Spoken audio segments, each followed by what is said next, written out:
Good evening, everyone. I'm Dominic Vidiello, and thanks for joining us. Now, since the 50s, Finnish Americans have taken the day before St. Patrick's Day to celebrate St. Urho's Day. The holiday started in a department store right here in Minnesota and now is celebrated by Finns and non-Finns all over the world.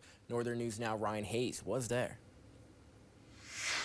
St. Urho's Day is all about celebrating Finnish American heritage. Sheila Coughlin made the trip up from Kettle River to come to Duluth's St. Urho's Day celebration. Awesome to be part of the Finnish American community and to meet new people, Finnish American and people who are interested in learning about Finnish American culture. Coughlin wore her royal purple and Nile green, which won her the costume contest and a brand new shirt.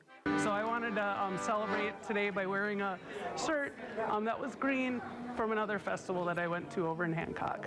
According to the legend, Finland had a much warmer climate and grasshoppers the size of dogs were destroying their grape plants until St. Urho shooed them away. But president of the Lakehead Finnish American Historical Society, Rachel Martin, says a group in Virginia originally said they were giant frogs. A professor from Bemidji said, well, it would be better if they were grasshoppers. So that's what it is now, grasshoppers. People enjoyed Finnish music and St. Urho's Day favorites and got to take home some Finnish books, too.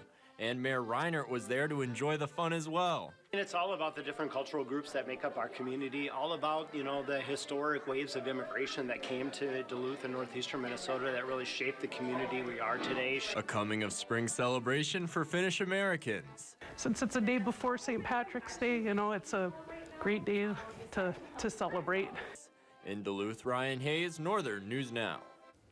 Volunteers are still needed for FinFest, which will be held in late summer. Head over to northernnewsnow.com if you're looking to help out.